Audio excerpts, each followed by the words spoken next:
Case File 001.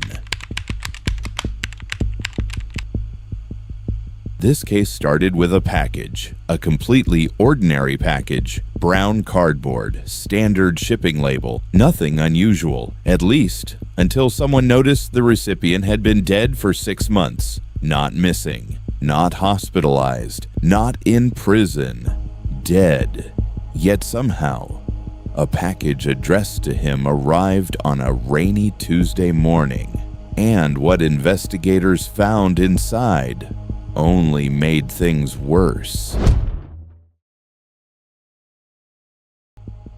The story began in a small town outside Columbus, Ohio, the kind of place where everybody knew everybody. The recipient's name was Daniel Mercer, 38 years old, former high school teacher, according to official records.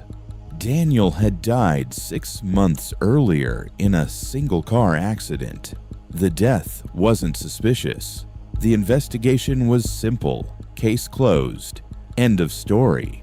Or at least, that's what everyone believed. Then on October 17th, a delivery driver arrived at Daniel's former house. The property had already been sold. A young couple now lived there, Mark and Allison Reed. The package was left on the front porch. When Allison returned home from work, she noticed the box immediately. The name on the label caught her attention. Daniel Mercer, the previous owner. At first, she assumed it was delayed mail, something lost in transit. That happens all the time. She carried the package inside, placed it on the kitchen counter, and forgot about it until her husband came home. Mark looked at the label, then looked at Allison and asked a question. Wasn't this guy dead? The room became quiet because he was right. Daniel Mercer had died 6 months ago. Everyone in town knew it, including them. That's when they noticed something strange. The shipping date. The package hadn't been delayed. According to the label, it had been mailed 3 days earlier, 6 months after Daniel's death. Most people would have returned it. Some people would have thrown it away.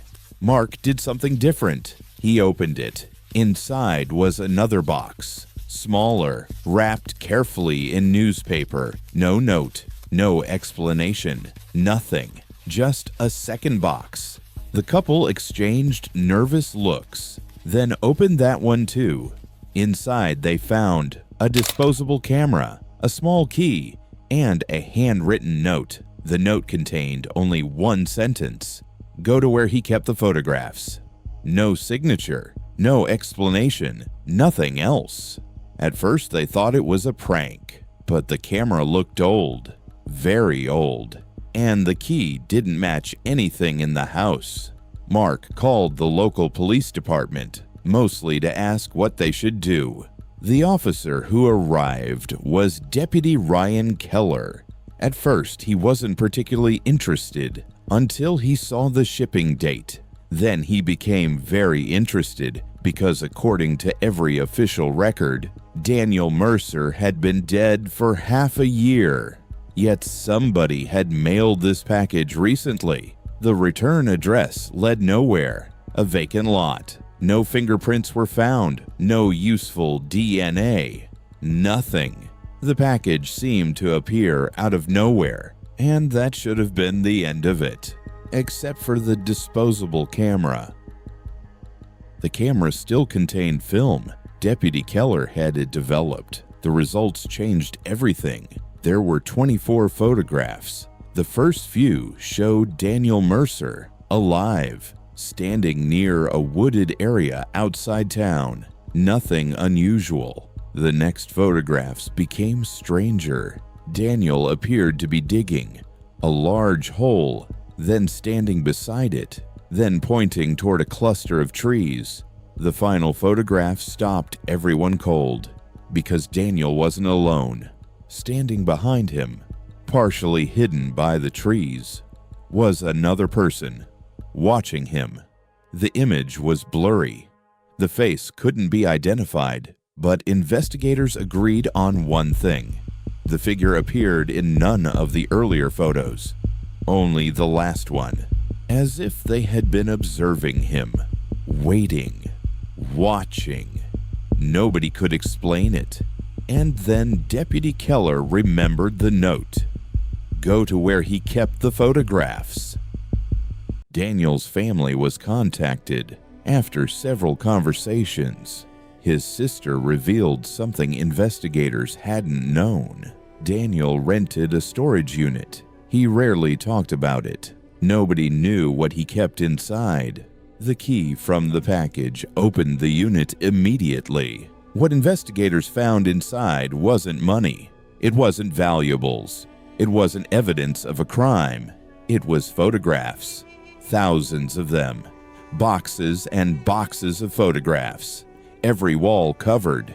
Every shelf filled. Most showed ordinary locations around town, parking lots, roads, buildings, forests. At first glance, they looked random. Then investigators noticed something disturbing. The same unknown person appeared repeatedly, sometimes in the background, sometimes reflected in windows, sometimes barely visible, but always there. The same individual, watching, following, appearing in photographs taken years apart. Someone had been documenting Daniel, or perhaps Daniel had been documenting them. Investigators eventually compared dates. The earliest photograph containing the unknown figure was taken almost 8 years before Daniel's death.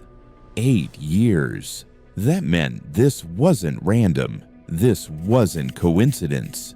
Whoever appeared in those pictures had been connected to Daniel for nearly a decade. Then another discovery was made. Hidden beneath a shelf inside the storage unit, investigators found a notebook. Most of it contained locations, dates, times, observations, repeated entries. Again and again, the same sentence appeared. He knows I'm watching. Then another. He gets closer every week. And finally, written only days before Daniel died. If anything happens to me, someone needs to find the photographs. The official conclusion never changed. Daniel Mercer died in a car accident. Case closed. No evidence ever proved otherwise. The unknown figure was never identified. The sender of the package was never found. The storage unit was eventually emptied. The photographs were archived. And life moved on. At least for everyone except Deputy Keller. Years later, during a recorded interview, he admitted something he had never placed in the official report. One final photograph had been discovered inside the disposable camera, a photograph that never appeared in evidence records, a photograph nobody could explain. It showed Daniel Mercer standing beside his car, only hours before his death, looking directly at the camera, and behind him, closer than ever before, stood the unknown figure. This time, the face was visible. The problem was, it wasn't a stranger. According to Keller, the face belonged to Daniel Mercer himself. Some mysteries remain unsolved because evidence is missing. Others remain unsolved because the evidence makes no sense. Case file 001 belongs to the second category, a package mailed after a man's death, a trail of photographs, an unknown watcher, and a final image that should not have existed. The question isn't who mailed the package. The question is, who wanted the photographs to be found?